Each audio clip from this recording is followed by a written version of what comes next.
And the Oh, noise. Son of a bitch. Hey! All right. This is Arthur Spooner, Judah Buddha, and we have a friend with us, Rico Suave. Welcome. suave of them Afternoon, all. gentlemen. Thank you so much. Welcome to the Chicken Foot Podcast. Before we get started, just to let you know that this podcast does take a lot of time, a lot of energy, a lot of funding. So our sponsor today is the Pillow Razor.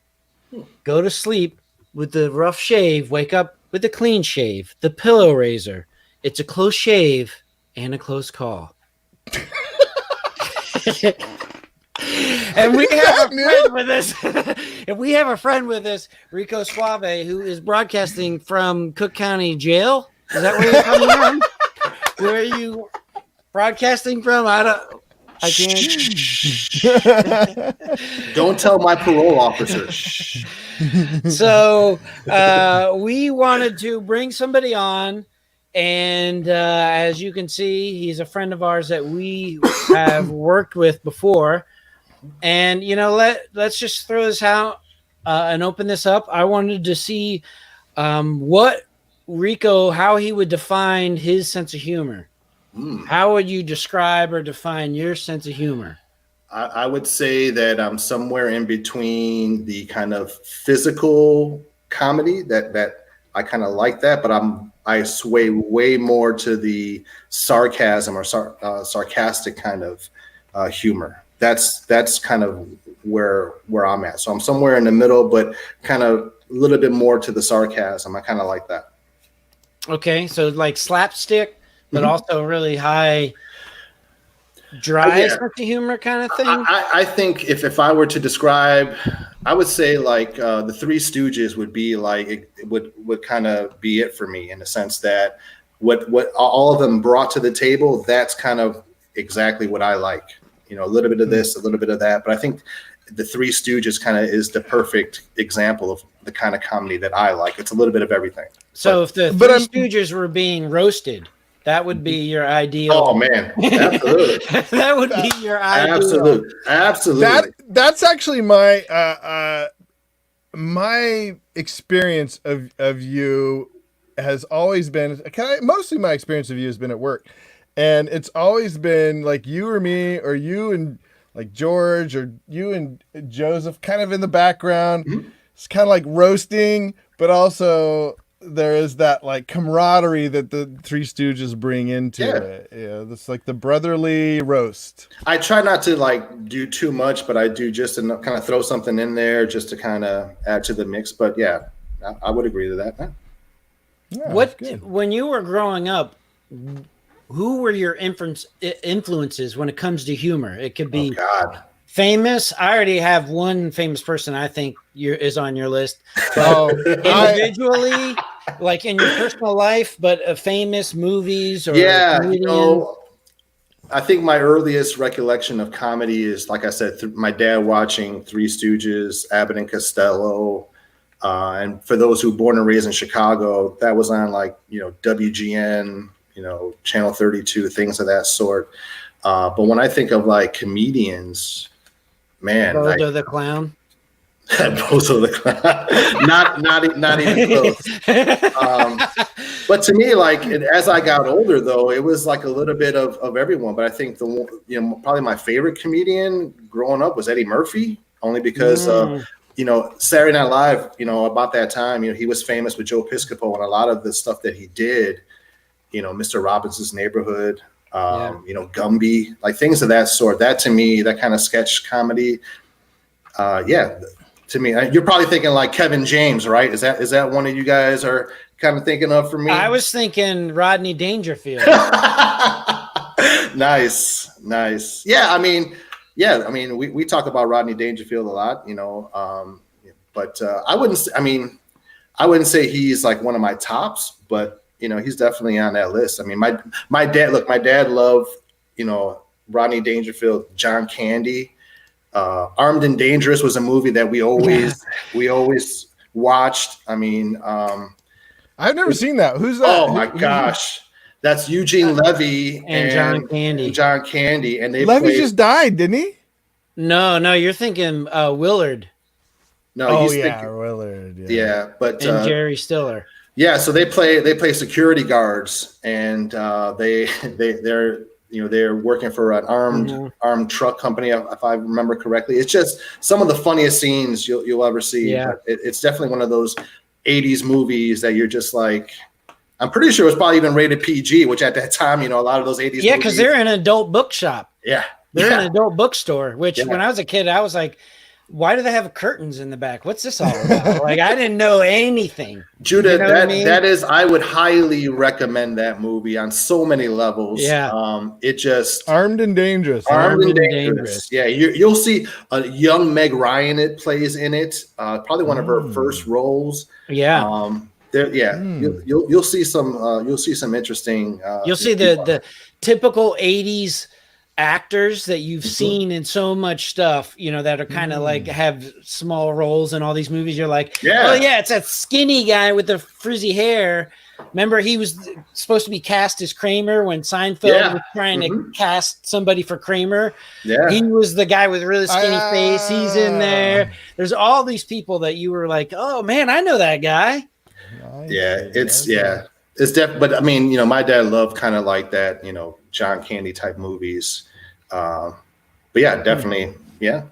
Yeah. Judah's was Strawberry Shortcake, the Care Bears, and Teletubbies. Did. And Teletubbies. Yeah, well, that's because I was like 5 when you guys were like in your 20s. So here we go. This is also the same guy who said pizza wasn't popular until the Teenage Mutant Ninja Turtles. It's true. I'll go to my grave with that argument.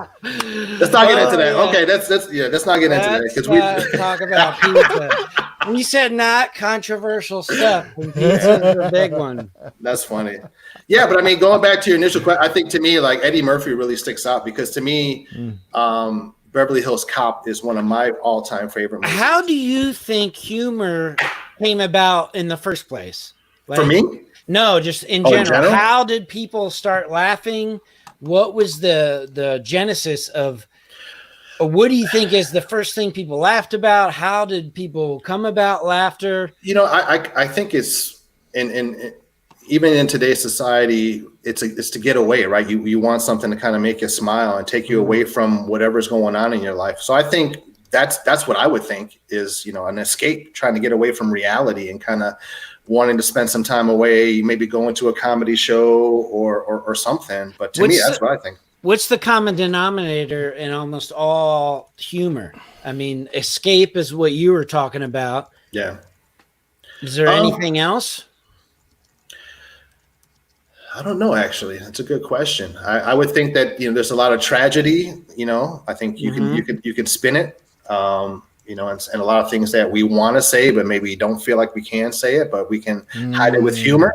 Can hide it with humor, where I think that's where my sarcastic sense of humor comes from, because there are actually some feelings behind that you kind of like, you want to say it, and then you say it in a sarcastic way to cover yourself. So this way, people are like, are you being sarcastic? Yeah, I was being sarcastic. Like, it's funny you say that because Judah and I, we have what we call the quadrilateral, 4 things that we have found that we think is the commonality, and what you're saying kind of fits into the tension and the release, the sense of self-threat, some sort of threat, but then a sense of like letting go. And the other 2 things was surprise and then a common culture, something.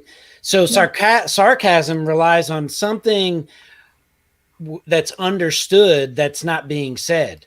You know what I mean? Like you can be sarcastic, but if the other person doesn't know the underlying thing, then they're not going to think it's funny. Yeah. They don't know that you're being like a little kid. I remember being sarcastic with my nephew once when he was growing up, and my mom's like, "Don't say that. He doesn't know." And I was thinking, it never occurred to me that, I was just trying to be humorous. Yeah, and the inside jokes, like before we even got talk live, like we were going over some stuff that the 3 of us kind of like, oh yeah, I remember this, and kind of feed off of that. So those inside jokes, and I think that's a lot about, family to me, like I remember, even growing up, being teased, because I was like, one of the youngest and being really skinny and having big ears. But a lot of that, to me is just, it's just being funny. That's just how we were. Little inside jokes here and there.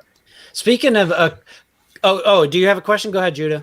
No, I was just going to say, like, the thing that popped into my head just now was, do you guys know who Statler and Walford are? Or what, Waldorf? Yeah, the Muppets, the two guys. Yes. Those guys. That's what I think of. Like, that's the kind of humor I think of when I think of Rico. Like, he has that sort of thing that's like if I like to sit by Rico if we're in like a staff meeting or something, a big one, man, because it's always like, yeah, I don't think I would have worn that shirt. It's like, oh. I remember one time it was like we were at like some kind of like we were at a IT training and they were saying something, and the only thing I remember is Rico yelled out, something. That's because you're Latino, and I was just like. I was like, oh no! It's because like, do you remember? It was like Caesar or something was like doing some kind of IT training. Yeah. And he was like, he was saying something. I vaguely remember that, but I know what you're talking about. Yeah. But there's always some kind of like actual good commentary because Waldorf and whatever their names are in the Muppets, it's almost like there is like this constructive criticism, but done through comedy, where it makes some people laugh, but it also makes you think like, but it's kind of true. Yeah. Being able to say something and get away with it without offending people. I mean, that's, yeah. I think that those two were so instrumental in that show because the Muppets was also appealing to adults as well as little kids. And this is the first time we're talking like puppets and stuff. You know what I mean? So for Jim Henson to try to appeal to adults, he's got to have someone be able to identify with the audience and really normalize this and say, you know what, this is kind of silly and stupid. Yeah. This is dumb. And we're not taking ourselves too seriously because they're just like the audience. I always felt like those two were like a combination of Don Rickles. If you guys remember Don Rickles, those two insult comics. But you would laugh at him making fun of you. It's like, he just made fun of me, but I'm laughing at it. So to me, like Don Rickles is like, probably the ultimate, roaster, he would just say things and wouldn't even care. I mean, if you look up some footage of him, he was going after like Ronald Reagan when Ronald Reagan was like, just starting his political career. It was just funny stuff, I remember one episode of the Muppets where Fozzie Bear's up there trying to tell jokes, waka, waka, waka. And then they're just roasting him. And he's like, Fozzie Bear's like, you wouldn't know funny if it fell and hit you in the face, and they're like, well, we're in no danger here. Oh! It's good stuff, man. Well, when I remembered a story when you were talking earlier, we were talking about the Quadrilateral, about the common culture. When I was in high school and my brother, he was dating this girl and all his friends would call me JoJo. They would just, did I ever tell you this story, JoJo? So all his friends would just call me JoJo. They were like, oh, JoJo. And so we went out, me, my brother, and my brother's girlfriend, Beth, went out to visit my grandmother. And this is my dad's mom. And she lives way out in West Virginia. It's like you take off a dirt road and you're going on another dirt road. It's like way out in the mountains. It's like way out there. And so she lived on a farm. And they had a dog. She was an outside dog. There's no inside dog at all. And the dog's name was JoJo, right? So Beth didn't know this. And so my grandmother would be sitting in the kitchen and me and my brother would be sitting there and we're all playing cards. My grandmother, my brother and I and Beth. And she's like, JoJo. And so Beth's like, what? Like, she thinks my grandmother's yelling at me, and me and my brother are just looking at her cards. She just thought my grandmother's just a crazy old lady. We're just like ignoring her. She'd be watching TV, and my grandmother could hear JoJo digging in the trash. She'd be like, JoJo, And then we're just watching TV, and Beth's like, this crazy old lady. She was afraid to like be alone with her grandmother because me and my brother's just like, and we just thought she's a crazy old lady. And we just like, whatever, it's crazy grandma. Oh man. So like, well, I forget. Why did you bring that up? Yeah, because the common culture was she didn't know the common culture that the common understanding between me, my brother, and my grandmother is the dog's name is JoJo. He was just trying to share a story that wasn't funny, so we can kind of compare and contrast what's funny and what's not funny. That's all it was. And I just wasted 3 minutes of my life that I'll never get back. But that's fine. Whoa! Yeah. You know who's also like that is who's the guy Drax on the Star-Lord, what's it called? Guardians of the Galaxy. Yeah, Guardians of the Galaxy. Drax is kind of like that, where he'll like roast people, but in like a real matter of fact way. I guess. Yeah, like but unknowingly. Yeah, that's true. So sometimes he'll laugh at people though. Yeah. But he's sometimes outside of the that's what makes it humor is that he's outside of the culture. So when he's saying something, everybody else understands as one thing, but he is kind of outside of it. So he doesn't understand like what's going on. And so like everybody understands it. I'm trying to think of an instance of where he is outside and he keeps saying something. Star-Lord's like, all right. Like, you know, he's like being embarrassed. Yeah. Well, there was that one time where he was like talking about, he kept going on and on about how could you date that kind of alien or something. Yeah. Well, I had a question for you, Rico. I was wondering, I already forgot what it was though. So his question is, can you remind him of what he was wondering about? No, like growing up in, like, would you say you grew up in sort of a Latino culture? Not at all, actually. In my neighborhood, when I first moved there, it was a mix of a lot of like Eastern European type families. So Greeks, some people from Russia, Czechoslovakia, well, back then, Czechoslovakia, Yugoslavia, things like that. So I was going to say, like, I've been to your church or like some of your the functions, like I've been with you, like it's been a completely different culture. Like it seems like you grew up in a different culture than I would have expected being a Puerto Rican guy, that you are. Yeah. I guess, right? You're Puerto Rican? Yeah. I think, yeah. Being that you're from Chicago, do you find that different regions of America have different sense of humor, or is just different people? Because a lot of people come to Chicago and they're like from Midwest states, or I just think it's a different lifestyle all on its own in the Midwest. I mean, you guys have lived here for a while as well. It's just a different kind of mindset in the Midwest. It's not the hustle and bustle of the East Coast where you are moving so rapidly. It's not the kind of laid back and chill of the South. We're somewhere in the middle. Where there are moments when it feels like that. When you're downtown, it kind of feels like, got to keep up with everybody. But for the most part, growing up, typical Midwestern values, family is definitely right up there. So I think a lot of that is just, I don't think it has anything to do specifically with what people find funny. I think it's just, how you're born and raised. For me, like I said, a lot of my humor I developed from my dad and what my dad found to be funny. And so I think that's just, how it is. I was going to ask you, what are some of the funny things you remember of your dad? Like some kind of funny joke that he would tell, or his type of humor? When you think of your dad and you think humor, what are some of the images that pop up? Some of the stories or ideas? I mean, a lot of the goofiness, like, whenever he would, fart or whatever, he'd say, "Oh, it's just air. Don't worry about it. It's just air. It's not a big deal."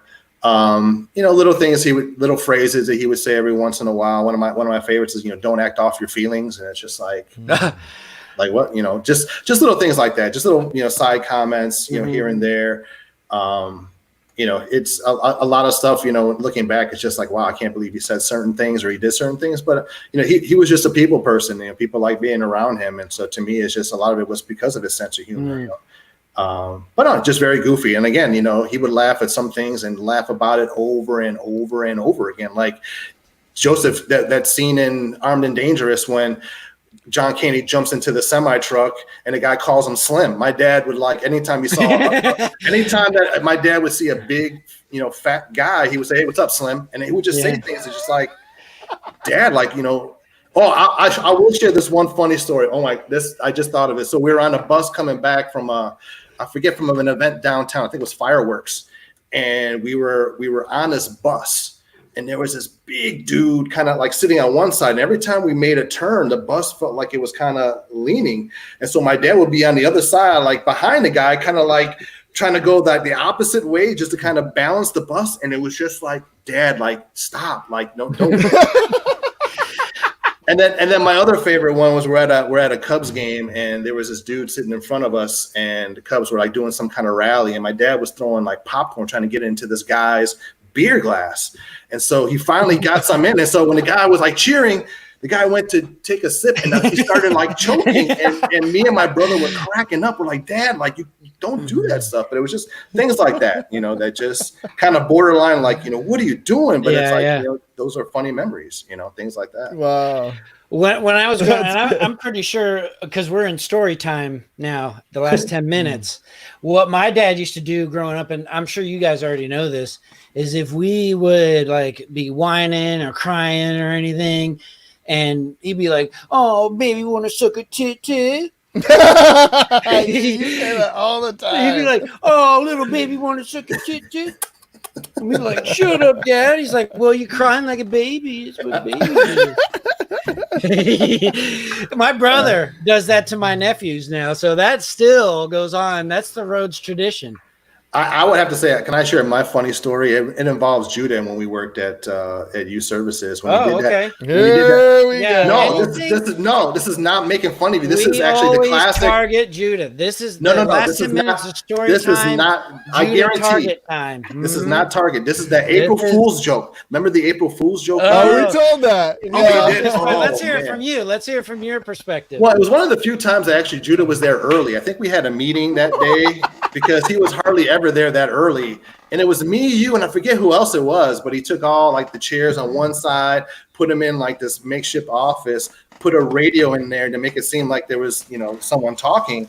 But, you know, it was just classic because as people were coming in, everyone was like, "Where's my seat?" And we're like, "Oh, they were using it for a meeting or whatever." And this went on for like I would say like a good 10 minutes, right? Until, but it was just so funny. A while. Because people were like, they're standing by like their area. They're kind of like, "Well, what am I supposed to do? Like, where's my chair?" And we're just like pretending like we're working. And it was just a classic moment. I won't share that. I mean, do you want me to share another Judah story? If that's this is the one I thought you were going to share. Yeah, I there's two stories I thought you were going to tell. Go ahead. I thought you were going to tell the Judah story about not the meeting. I can't talk that. I can't. The other one would be about me when we went out the first time. The Cupidopons? No, not the Cupidopon. But when we hung out the first time, it was you, Tammy, and me, and we went out, and you're making fun of me because I was talking to this girl about me being a social worker. So I thought those were the two stories you were going to tell. I wasn't going to tell a story that made fun of you guys. I was going to tell a story that kind of like. Why not? Yeah. Well, I mean, to me, my favorite, though, is, you know, Judah would always leave like 10, 15 minutes early to go see a client. And I'm like, man, where's this guy going? Like, this guy's really committed. Like, this guy is like trying to get there ahead of time. Then I found out he was like taking a nap at the nearby cemetery before he was. And that's why he's laughing. Because I'm like, and he would always do it in a way where like he's typing and he turns it and then he would like sneak out the door and then where my desk was, it was like right. And I would see him and then he would kind of look. And I'm like, never mind. I know where he's going. I'm like, go take a nap. I did, dude. Every time I could, I would sneak out and go to the parking garage. No, it was a cemetery. Cemetery. It was a cemetery. Yeah, I remember. Glenview Cemetery. I would go. Actually, when I had the twins, I would go and smoke a cigarette because like I just didn't get any sleep that night. I go smoke a cigarette.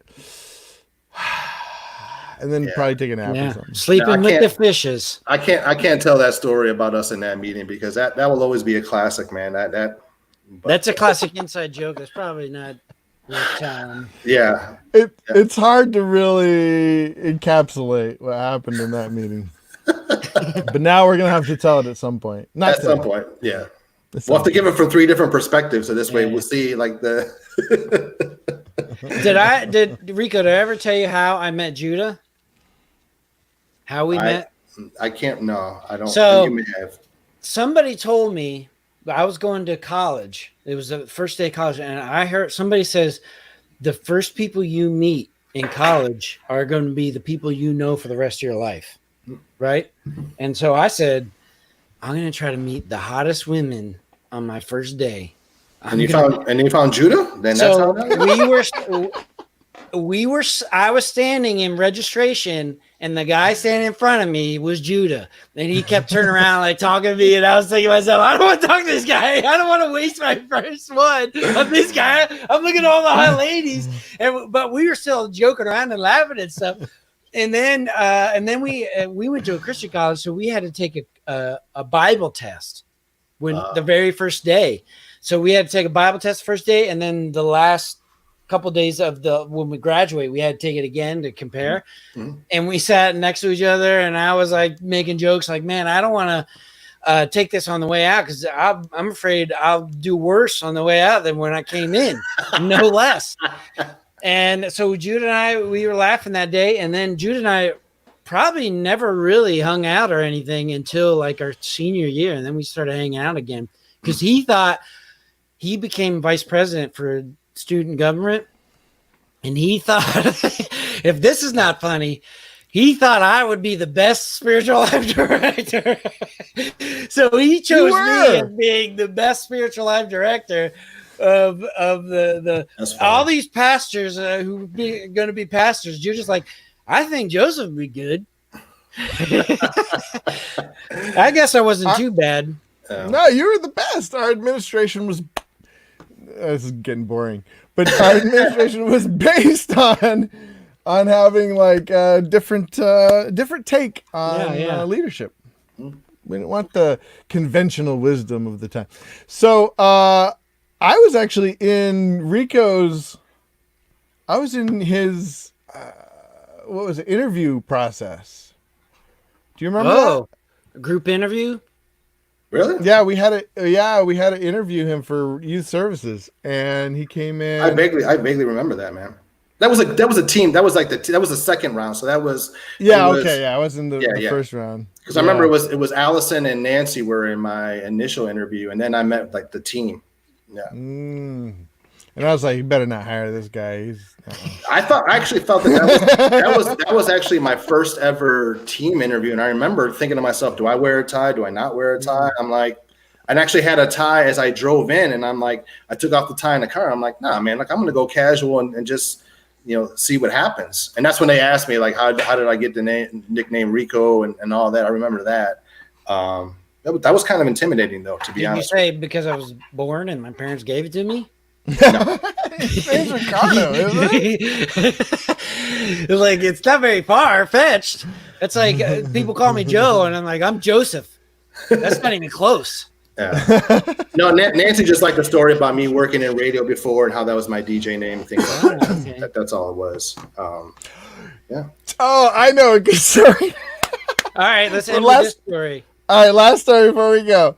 So we used to, all three of us, we know the grueling time of working at the place that we work, youth services, working at Holiday doing Gift. the holiday gift. That's what it's called. Holiday gift. We had to work a whole week before Christmas, non-stop, 12 hours a day, basically setting up these places, cages for gifts, and handing them out to people when they came. It was just a huge process. But anyways, we were all on edge, and there's like all these little processes that we had to go through, and we all hated it because we had to be there till late at night and start early in the morning.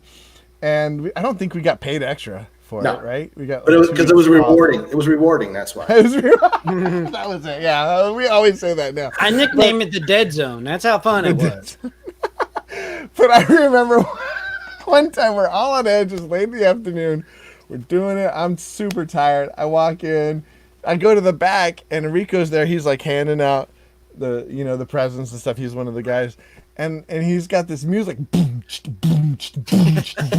I was like, what the heck? Who picked this damn music? Damn this music, man.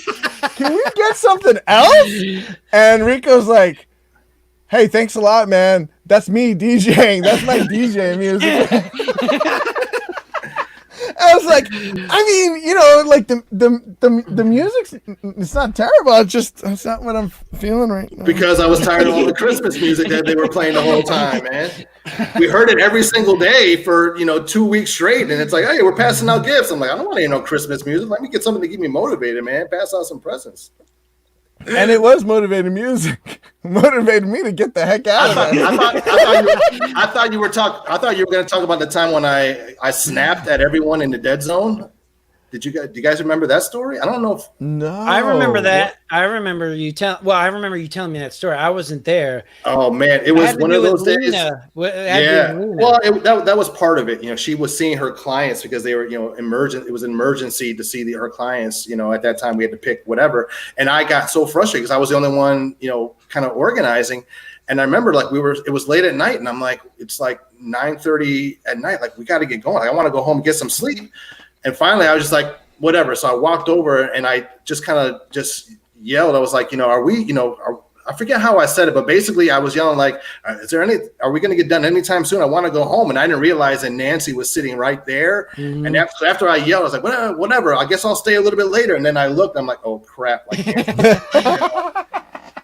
Nancy was our boss so for those. Yeah. Well, that's 30 minutes. It flies by. Yep. So thanks for joining us, brother. Yeah, my pleasure, man. Anytime, Jess. Anytime. I know you're 20 to 30 more years, and you'll be out. Yeah. At least that. Because he's in prison. We'll be happy to see you. We'll be all. Yeah, maybe I'll have like an ankle bracelet on or something like that. Well, we appreciate your time. We appreciate everybody watching, and this is the Chicken Foot Podcast. And 32 Skidoo. Zapazoo.